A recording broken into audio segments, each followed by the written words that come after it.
di dalam dunia. Semua tata yang dapat tergapai takkan bisa menggantikan kasih Bapa.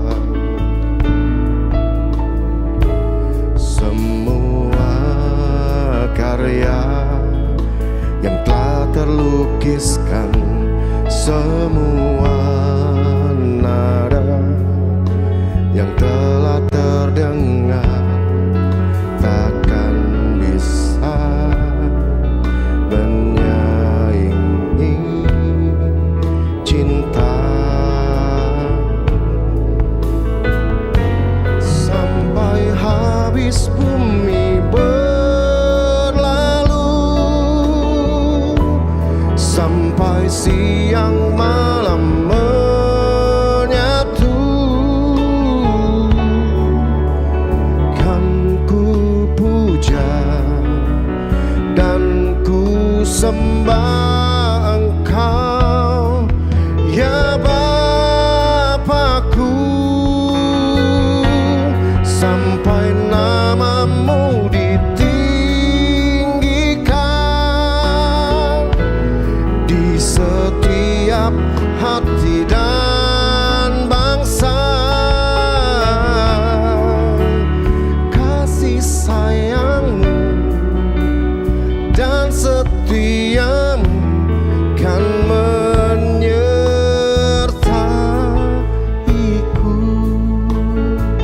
Mari bersama kita katakan semua harta di dalam dunia, semua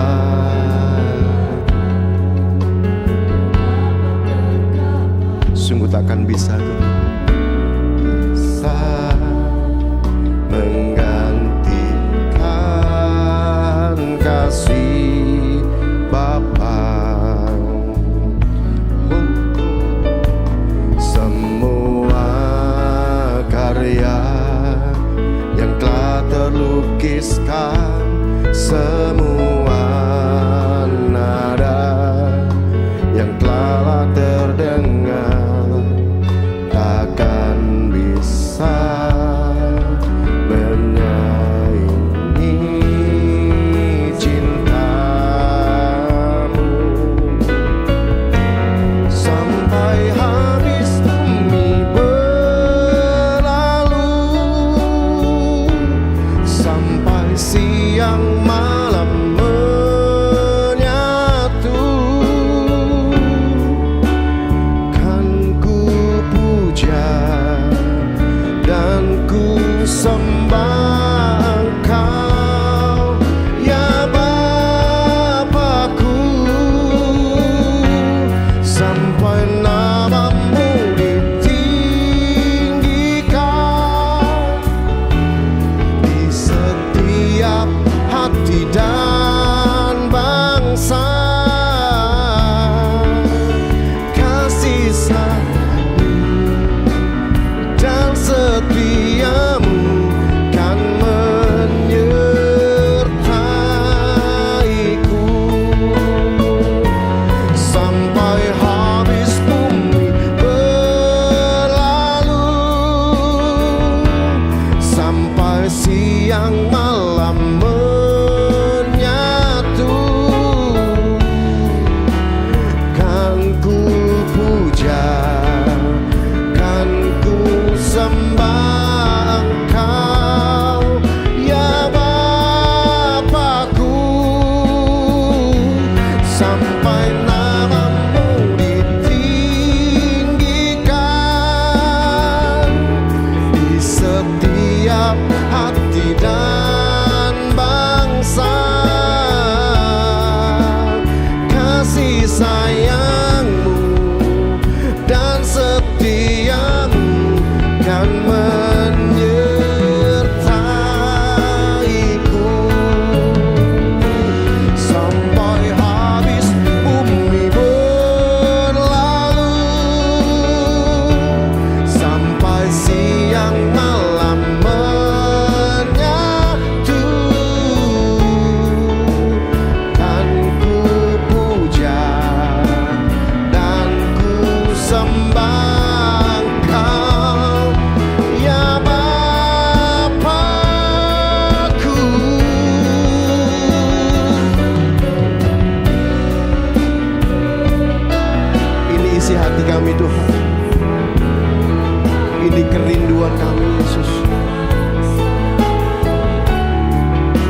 ibu saudara yang terkasih, angkat pujian ini dengan segenap hati kita.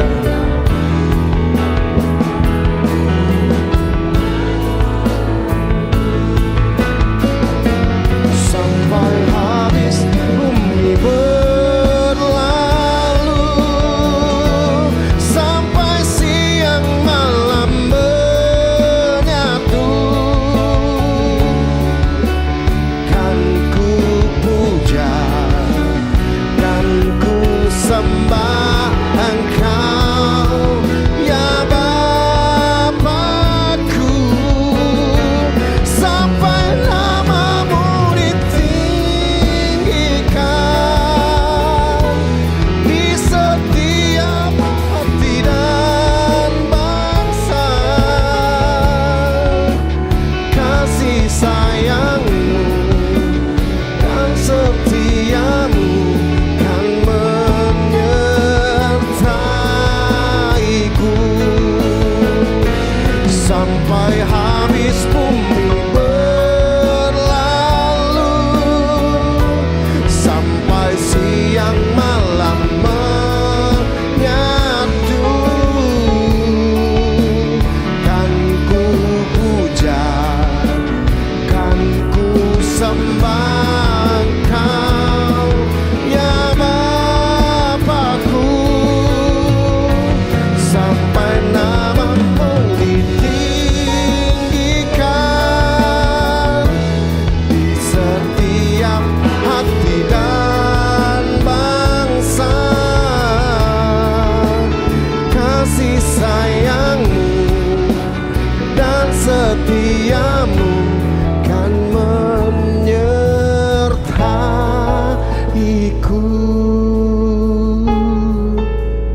Kasih sayangmu dan setiamu kan menyertaiku.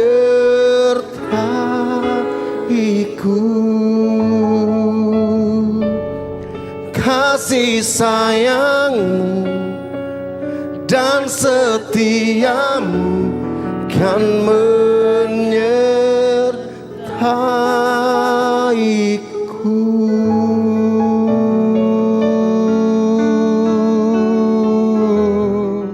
Mari kita berdoa.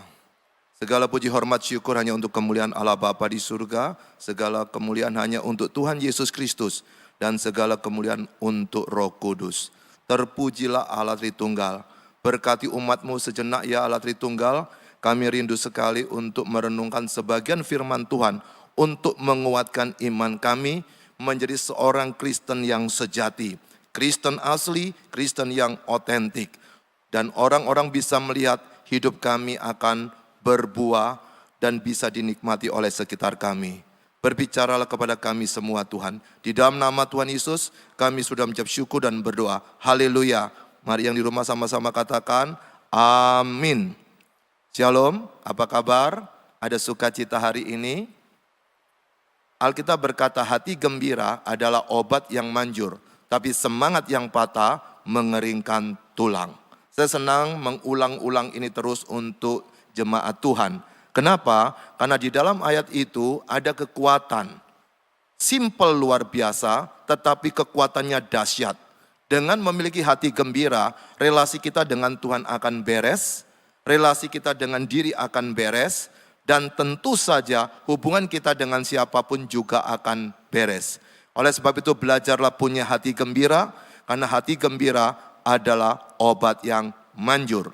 Saat ini kita akan bersama-sama merenungkan tentang Kristen otentik atau Kristen yang sungguh-sungguh Kristen atau Kristen sejati. Apakah hari ini kita pernah kecewa dengan perilaku seseorang yang mengatasnamakan dia pengkhotbah atau dia hamba Tuhan atau mungkin jemaat sekalipun?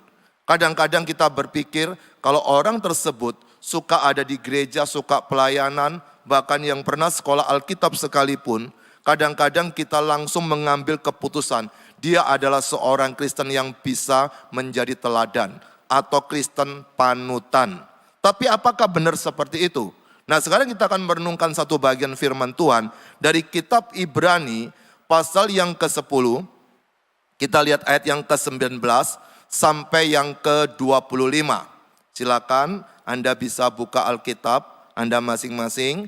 Jangan cuma mendengar, kalau bisa juga membacanya bersama-sama. Saya tunggu saudara membuka, mungkin ada yang pakai HP atau mungkin Alkitab tercetak. Mari buka sama-sama dari Ibrani pasal yang ke-10 ayat yang ke-19 sampai yang ke-25. Saya undang saudara bersuara juga di tempat Anda masing-masing. Karena iman timbul dari pendengaran. Pendengaran akan firman Kristus. Kita akan baca bagian ini. 2, 3. Jadi saudara-saudara, oleh darah Yesus kita sekarang penuh keberanian dapat masuk ke dalam tempat kudus. 20. Karena ia telah membuka jalan yang baru dan yang hidup bagi kita melalui tabir, yaitu dirinya sendiri. Dan kita mempunyai seorang imam besar sebagai kepala rumah Allah. 22. Karena itu marilah kita menghadap Allah dengan hati yang tulus ikhlas dan keyakinan iman yang teguh. Oleh karena hati kita telah dibersihkan dari hati nurani yang jahat dan tubuh kita telah dibasuh dengan air yang murni. Marilah kita teguh berpegang pada pengakuan tentang pengharapan kita. Sebab ia yang menjanjikannya setia. 24. Dan marilah kita saling memperhatikan supaya kita saling mendorong dalam kasih dan dalam pekerjaan baik. Janganlah kita menjauhkan diri dari pertemuan-pertemuan ibadah kita seperti dibiasakan oleh beberapa orang, tetapi marilah kita saling menasihati dan semakin giat melakukannya menjelang hari Tuhan yang mendekat. Demikianlah pembacaan kita saat ini dari kitab Ibrani pasal yang ke-10, ayat yang 19 sampai ayat yang ke-25. Kitab Ibrani adalah surat kiriman, tetapi tidak dijelaskan dengan tegas siapa pengirimnya. Ada yang berkata Paulus, ada yang berkata Barnabas. Artinya ada banyak atau Apolos, ada banyak kemungkinan-kemungkinan. Maka dari itu, saya lebih suka menyebutnya dengan penulis kitab Ibrani. Nah, dari pembacaan ini, penulis kitab Ibrani sedang menjelaskan status kita, posisi kita sebagai seorang Kristen. Ingat, ketika kita bicara tentang Kristen, bukan persoalan agama. Orang berpikir ketika seseorang sudah beragama Kristen, pasti dia adalah seorang Kristen. Belum tentu. Seorang yang beragama Kristen, saudara, maka posisinya dia sedang mencari Tuhan. Tapi seorang Kristen, posisinya dia menikmati Tuhan yang mencari dia. Jadi, pada waktu dia masih beragama Kristen, ketika dia mengaku dosa, menerima Yesus sebagai Tuhan dan Juru Selamatnya secara pribadi, dia sudah berpindah dari seorang beragama Kristen menjadi seorang Kristen. Jadi orang beragama Kristen di gereja belum tentu dia seorang Kristen. Tapi seorang Kristen di gereja dia pasti beragama Kristen. Jadi tolong bedakan dua keberadaan ini, dua entitas ini. Keduanya tidak sama. Jadi orang beragama adalah dia melakukan aturan-aturan yang ditentukan oleh agamanya. Dia masuk dalam penjajahan, yaitu banyak sekali aturan. Tetapi tentu tidak mungkin kita bisa menyelesaikannya. Maka itulah akibatnya kenapa Allah turun ke dalam dunia untuk berjumpa dengan manusia. Itulah kabar baik. Itulah berita Injil. Bahwasanya Allah mau berjumpa dengan manusia. Tidak ada satu orang pemimpin tertinggi ketika melihat bawahannya bersalah, maka dia yang berkorban. Tapi ini saudara adalah Allah yang mau berkorban, turun menjadi manusia Yesus, kemudian di situ dia berhadapan dengan orang-orang ahli kitab dan puncaknya disalibkan di atas bukit Golgota. Sebentar kita akan menikmati Paskah.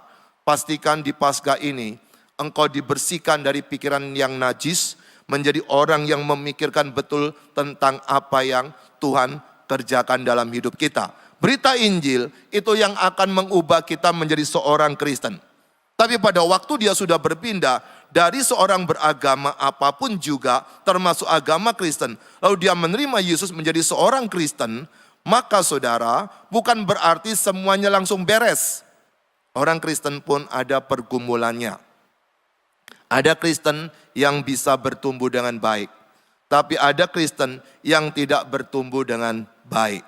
Nah, saat ini kita akan merenungkan tentang seorang Kristen yang otentik, seorang Kristen yang asli, seorang Kristen yang bisa jadi panutan, seorang Kristen yang betul-betul bertumbuh secara rohaninya, seorang Kristen yang jujur, seorang yang Kristen yang tahu sekali apa yang Yesus inginkan dia kerjakan. Dari pembacaan kita menemukan 3K, ciri-ciri seorang Kristen yang otentik, seorang Kristen yang sejati. Yang pertama, orang ini adalah menyadari bahwa dirinya pertama kudus. Perhatikan, di dalam ayat yang ke-19 sampai ayat yang ke-21 ada sebuah kisah menarik. Jadi saudara-saudara, oleh darah Yesus kita sekarang penuh keberanian dapat masuk ke dalam tempat kudus. Karena ia telah membuka jalan yang baru dan yang hidup bagi kita melalui tabir, yaitu dirinya sendiri.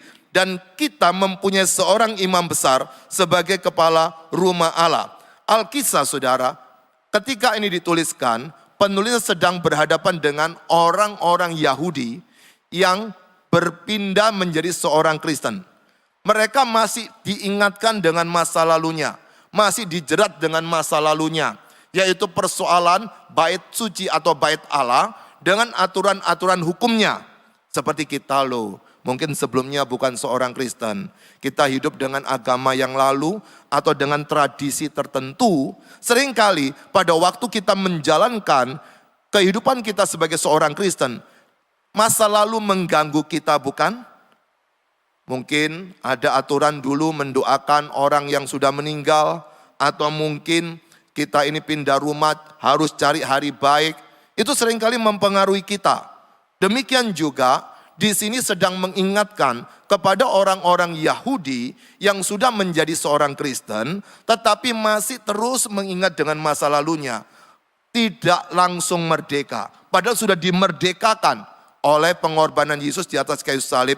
Barang siapa yang mau percaya, dia adalah Tuhan dan Juru Selamatnya secara pribadi, dia akan dan pasti merdeka.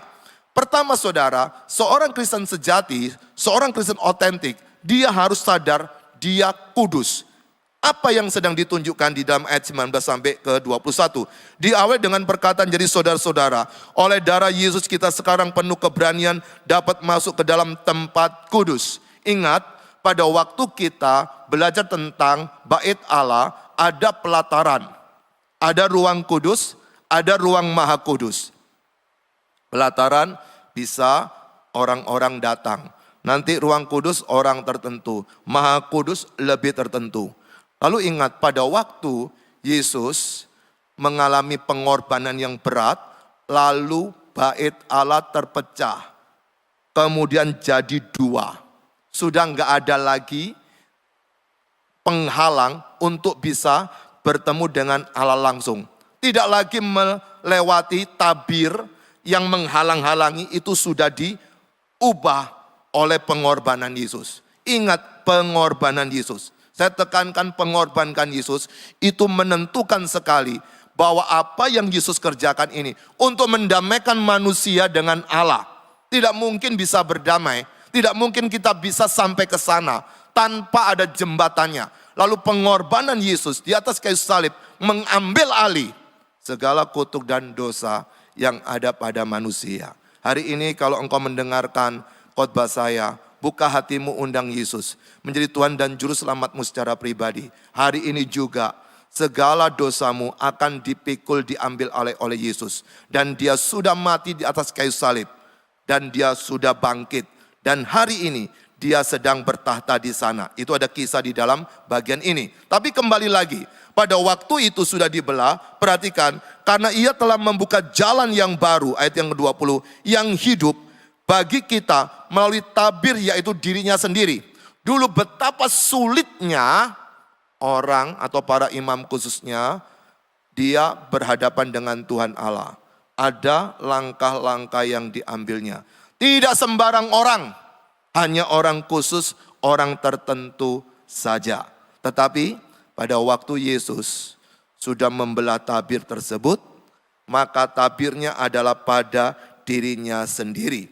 Kalau hari ini kita menikmati persekutuan dengan Yesus, maka apa yang terjadi seperti yang dikatakan ayat yang 21, dan kita mempunyai seorang imam besar sebagai kepala rumah Allah.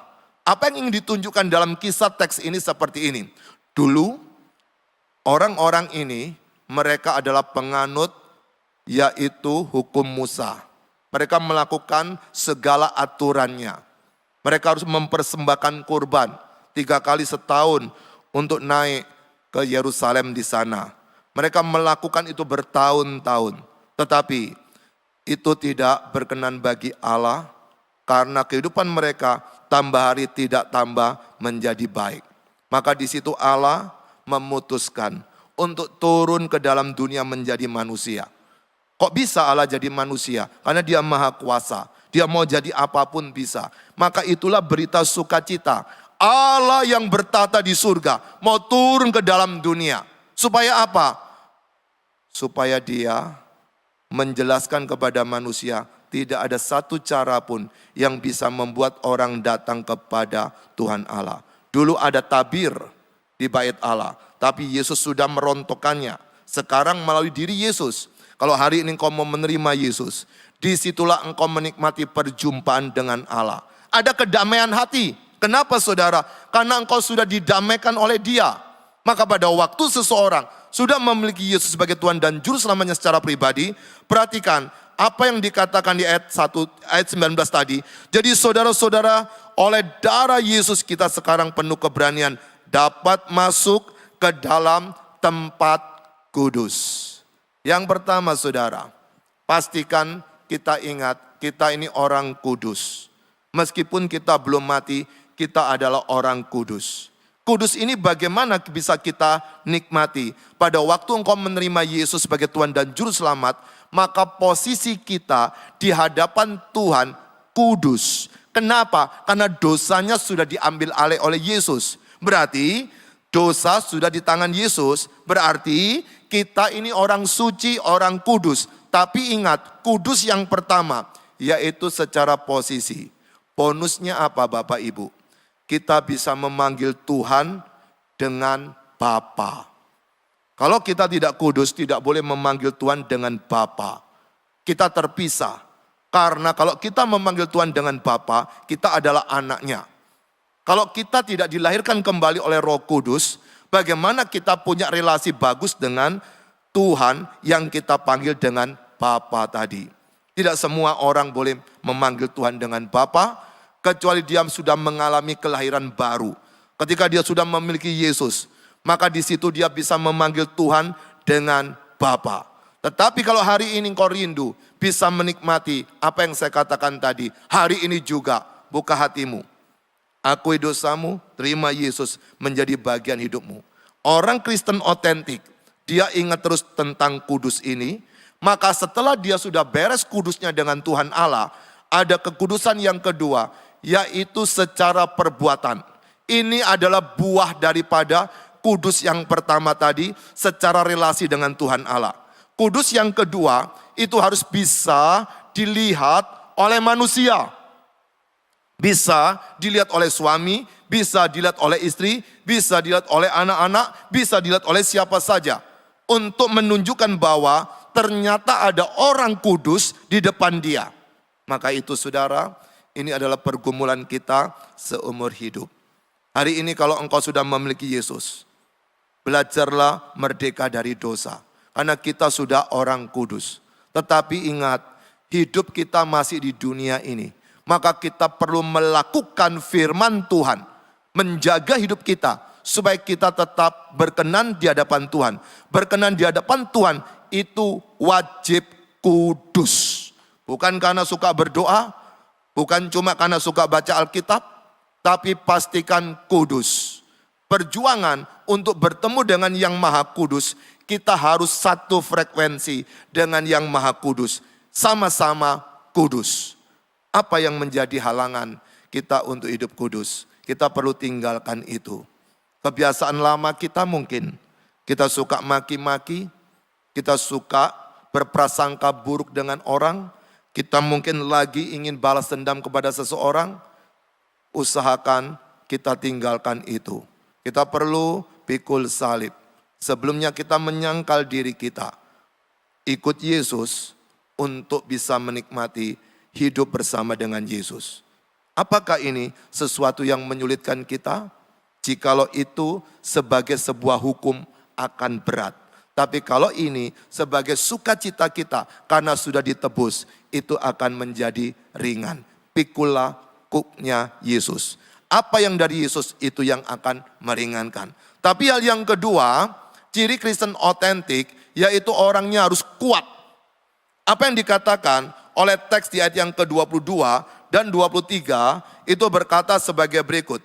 Karena itu marilah kita menghadap Allah dengan hati yang tulus ikhlas dan keyakinan iman yang teguh, oleh karena hati kita telah dibersihkan dari hati nurani yang jahat dan tubuh kita telah dibasuh dengan air yang murni. 23. Marilah kita teguh berpegang pada pengakuan tentang pengharapan kita, sebab Ia yang menjanjikannya setia. Perhatikan di dalam ayat yang ke-23 itu ada ajakan marilah kita teguh berpegang pada pengakuan tentang pengharapan kita. Apa intinya? Apa isinya? Yaitu ketika engkau merelakan diri karena kasih karunia, engkau menerima Yesus sebagai Tuhan dan Juru Selamatmu, di situ ada pengharapan. Tapi seringkali pengharapan itu bisa sirna. Kenapa? Karena pekerjaan kita, karena lingkungan kita, karena pasangan hidup kita. Makanya kalau cari pacar, carilah yang sama-sama mencintai Kristus. Bukan cuma yang beragama Kristen. Artinya seseorang yang sudah memiliki Yesus menjadi bagian hidupnya, maka dia bisa menikmati hidup dalam pengharapan. Lalu di ayat yang ke-22 tadi sedang meneguhkan, karena itu marilah kita menghadap Allah. Saudara, ada perintah menghadap Allah. Makanya saudara, keseringan kita suka titip doa, kita susah untuk bisa menghadap Allah secara pribadi. Orang Kristen otentik menghadap Allah itu pengantaranya cuma Yesus. Tapi Yesus itu juga Allah. Satu Allah dengan tiga pribadi. Pada waktu kita mempercayai Allah Tritunggal, kita punya jalan terbuka bertemu dengan Allah. Tidak ada tabir yang menghalang-halanginya. Maka itu kalau sudah terbuka seperti ini, kenapa kita berdoa pun tidak mau berdoa sendiri? Ini sebuah contoh. Kalau memang kau percaya Allah yang kau sembah, itu adalah Bapa kita, maka mintalah segala sesuatu dalam nama Yesus. Tabir sudah terbuka, maka marilah kita menghadap Allah, tapi ada syaratnya, dengan hati yang tulus ikhlas. Jangan pura-pura pada waktu menghadap Allah, karena Dia tahu isi hatimu seperti apa. Tapi dengan tulus yang ikhlas, itu syarat pertama. Tapi yang kedua, dengan keyakinan iman yang teguh. Saudara, kalau kita melihat ayat yang 22 dan 23, muncul perkataan teguh dua kali. Bahasa lain teguh itu adalah kuat. Jadi kalau engkau sudah kudus, yang kedua perlu kuat, artinya apa? Kita tidak gampang diombang-ambingkan ketika menghadapi persoalan. Pada waktu engkau berkeyakinan tentang pertolongan dari Tuhan, mungkin kita berpikir, kapan sih Tuhan ini menolong saya? Kok nggak ada jalan keluarnya ya? Kapan sih Tuhan buka jalan? Tapi kita tetap punya iman yang teguh. Kita punya iman yang kuat. Tetap berharap kepada Dia. Jangan berpikir pertolongan Tuhan itu harus menjawab setiap doa kita sesuai dengan harapan kita. Itu bukan Tuhan yang dijelaskan dalam Alkitab. Tapi Tuhan yang di dalam Alkitab saudara, Dia itu akan mengabulkan apa saja sesuai dengan kehendaknya. Lalu apa yang bisa kita lakukan? Kuat. Tidak gampang lebay. Tidak gampang cengeng. Kuat secara rohani. Kuat untuk menghadapi persoalan. Kalau kuat secara rohaninya, itu bertumbuh dengan bagus, akan kuat secara intelektual. Kalau kuat secara rohani, kuat secara intelektual, kuat secara fisik. Saya kasih contoh buktinya. Meskipun sakitnya tidak pernah sembuh, atau mungkin tidak bisa sembuh, tapi dia tetap kuat. Dia tidak gampang untuk mencari orang pintar, mencari dukun, untuk minta pertolongan kepada sana. Atau dia tidak akan meninggalkan keyakinannya yang dia miliki, karena dia tetap kuat. Jadi orang yang kuat secara rohani, tetap berharap kepada Tuhan, itu akan membentuk cara berpikir orang itu. Orang yang kuat secara rohani, dia akan membentuk perilaku dia. Meskipun keadaan tidak menyenangkan, tidak mendukung dia. Mungkin ada sesuatu yang penyakit yang belum disembuhkan. Atau mungkin sedang menghadapi tekanan dari orang lain. Mungkin sedang dibully, tapi dia tetap kuat. Kenapa kuat? Karena dia sudah menikmati apa yang dikatakan ayat 22 tadi. Karena itu marilah kita menghadap Allah dengan hati yang tulus ikhlas dan keyakinan iman yang teguh. Oleh karena hati kita telah dibersihkan dari hati nurani yang jahat dan tubuh kita telah dibasuh dengan air yang murni. Maka seseorang yang sudah kudus, dia harus berjuang kuat. Karena dia tahu hatinya sudah dimurnikan oleh Tuhan. Jangan lagi kita mau ditarik untuk menikmati masa lalu kita. Ketika engkau sudah kuat, maka engkau akan berjalan ke depan dengan kekuatan dari Tuhan sendiri menolong kita. Saudara, ada satu kesaksian dari teman saya. Dia punya teman itu seorang pelayan Tuhan, misionaris di pedalaman Papua.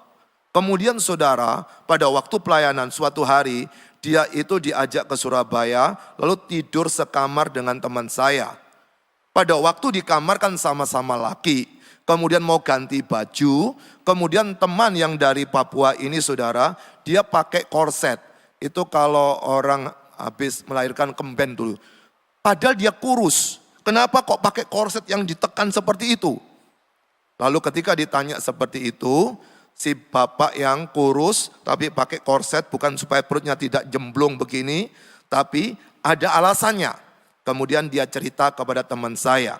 Dia bilang begini, dulu saya ini olahragawan, kalau tidak salah judo, itu suka banting-banting.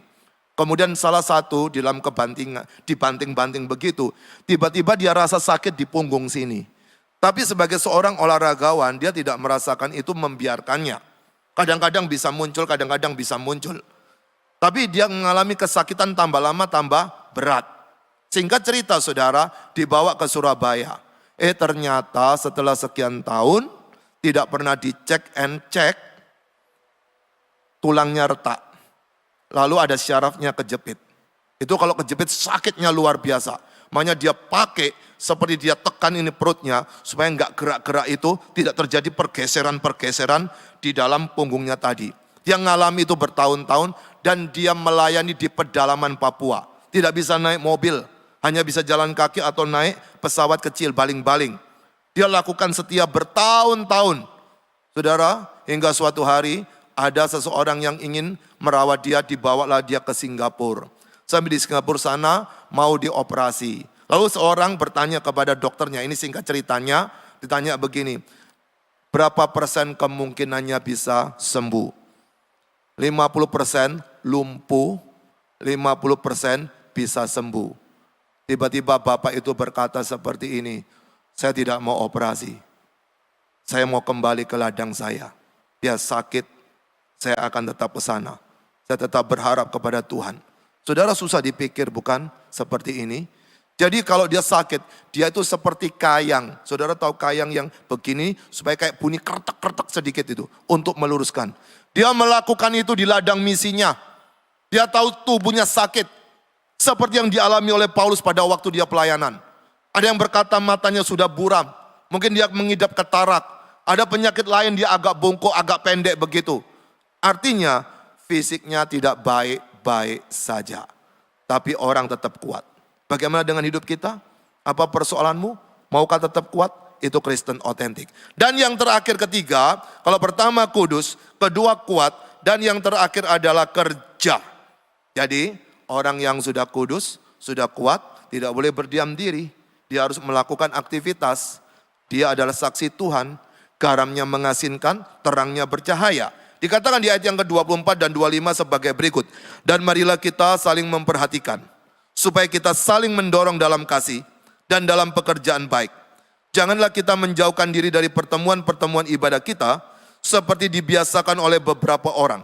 Tetapi marilah kita saling menasihati, dan semakin giat melakukannya menjelang hari Tuhan yang mendekat. Perhatikan, diawali dengan ajakan, marilah kita memperhatikan supaya kita saling mendorong dalam kasih dan dalam pekerjaan baik. Jadi seorang Kristen otentik itu bawaannya suka menyemangati orang, bukan suka meneror orang, suka memberikan harapan kepada seseorang. Dan dia sudah mendorong ketika orang bermasalah untuk diajak mengampuni dia. Kenapa? Karena perlu saling mendorong dalam kasih. Kita ini pribadi yang gak kuat. Saudara tahu kenapa banyak orang bisa meninggalkan gereja dan meninggalkan Tuhan?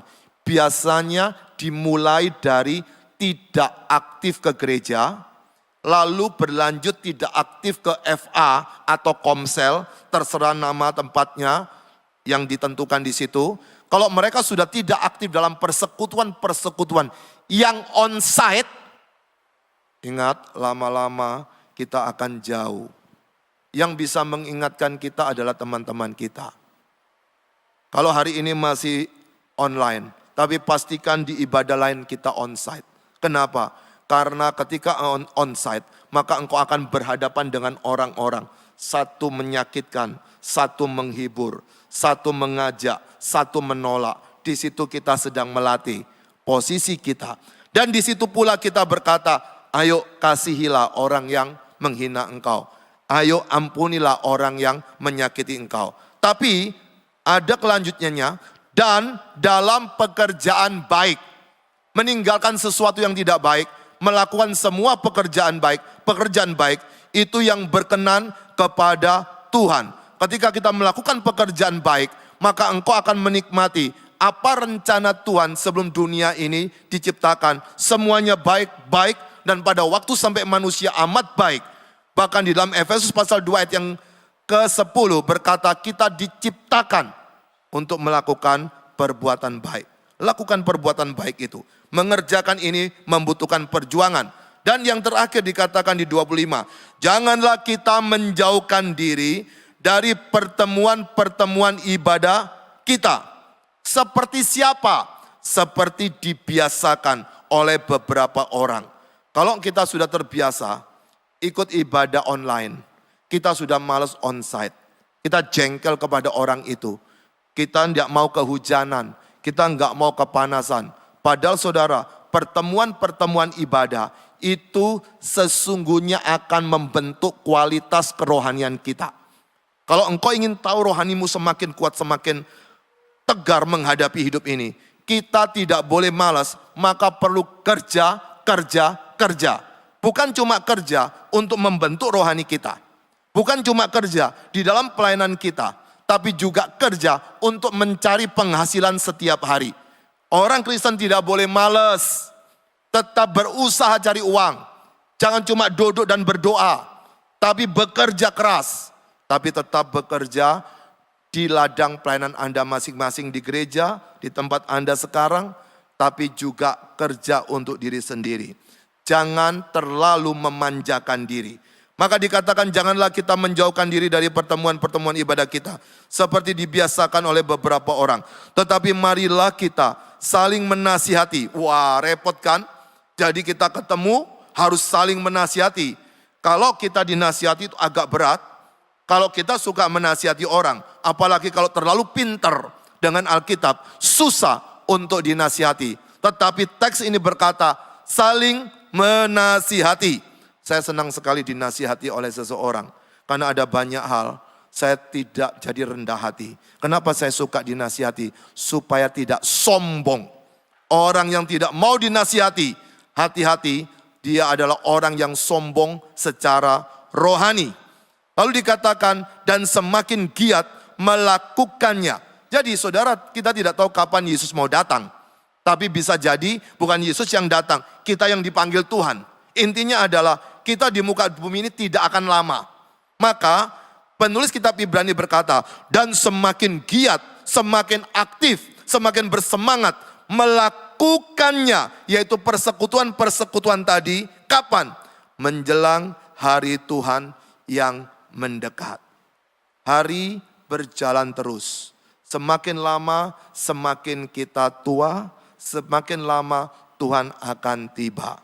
Jangan suka tunda pekerjaan baik yang bisa dikerjakan hari ini, lalu kita kerjakan besok. Mengapa? Kita tidak tahu apakah besok masih hidup. Kalau hari ini engkau ingin mengampuni suami, lakukan sekarang. Just do it. Jangan tunda besok. Kalau engkau ingin mengampuni istrimu, lakukan sekarang. Kalau engkau ingin mengampuni anakmu, mertuamu, besanmu, lakukan sekarang. Kalau engkau ingin berdamai dengan tetanggamu, lakukan sekarang. Jangan tunda besok. Kemungkinannya bisa tidak lagi. Mungkin kemungkinannya kita lupa. Mungkin kemungkinannya kita malas. Karena dorongan api Roh Kudus pada waktu sedang bekerja, jangan dipadamkan.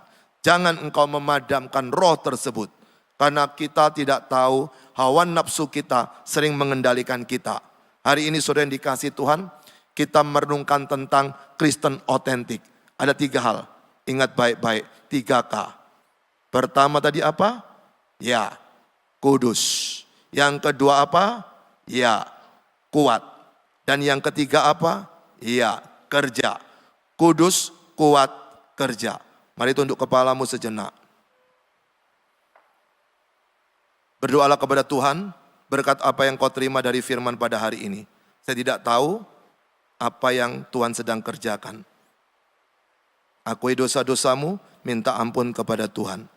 Izinkan Roh Kudus berkarya dalam hidupmu. Dia sungguh baik, dia mengerti keterbatasan kita. Silakan berdoa sejenak. Semua doa, semua berdoa. Jangan berdiam diri.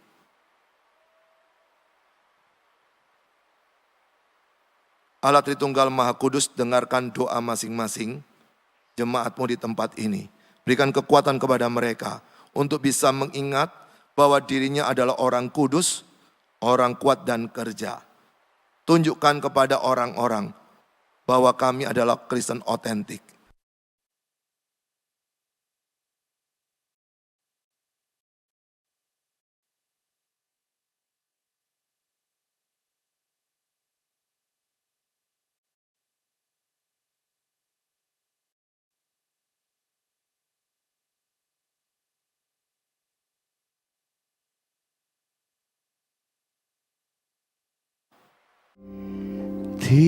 Tinggikan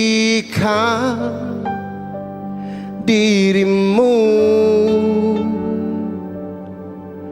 mengatasi langit,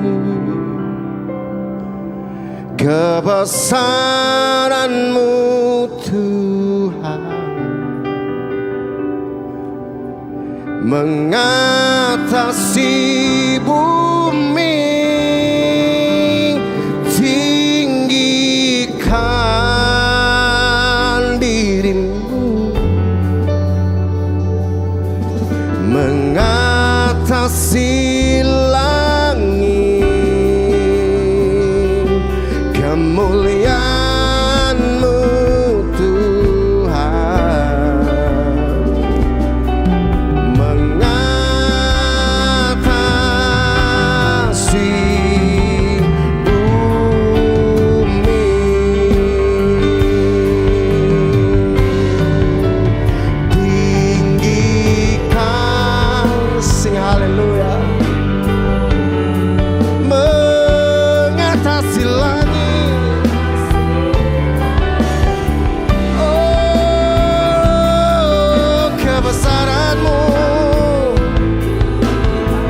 mengatasi bumi. Sing haleluya, tinggikan.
kasih Tuhan atas kebaikan-Mu, Kau telah pimpin kami untuk menyelesaikan ibadah doa malam di malam hari ini.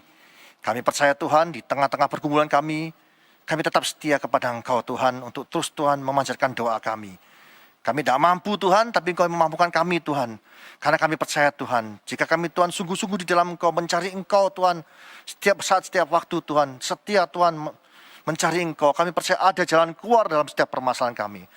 Kuatkan kami senantiasa Tuhan, melalui firman-Mu, kami percaya Tuhan, Kau akan terus bekerja melalui firman dalam hidup kami. Roh Kudus, Kau ingatkan kami terus apa yang kami lakukan, supaya kami terus menjadi orang-orang yang tangguh di dalam Engkau. Terima kasih Tuhan. Urapi hamba-Mu yang telah menyampaikan firman-Mu, Kau berkati hamba-Mu senantiasa dalam keluarganya, dalam setiap pelayanannya, dan setiap apa yang dilakukan hamba-Mu berhasil untuk kemuliaan nama-Mu saja Yesus. Kau juga terus memberkati Tuhan setiap jemaat-Mu dimanapun mereka berada. Kau berkati mereka senantiasa dalam kehidupan keluarga, pekerjaan, bisnis, pendidikan, pelayanan. Kau buat hamba-hamba-Mu Tuhan, anak-anak-Mu di gereja ini berhasil untuk kemuliaan nama-Mu saja. Terima kasih Tuhan. Kami terus juga berdoa Tuhan bagi pemerintah negara ini, Bapak Presiden bersama seluruh staf jajarannya, Kau berikan kekuatan yang baru senantiasa. Kau berikan hikmat-Mu untuk dapat menyelesaikan permasalahan-permasalahan yang ada di negara ini. Terima kasih Tuhan. Lalu kekasih, kita mengangkat kedua tangan kita untuk menerima berkat dari Allah Bapa. Tuhan,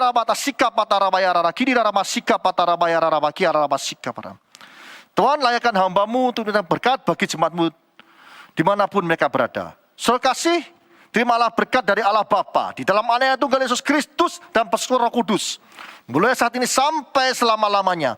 Kau tidak menjadi ekor tapi kepala, Kau tidak turun tapi naik. Laksanakan firman Tuhan dengan sungguh-sungguh. Siapapun yang percaya atas pencatatan ini, mari kita bersama-sama berkata, amin.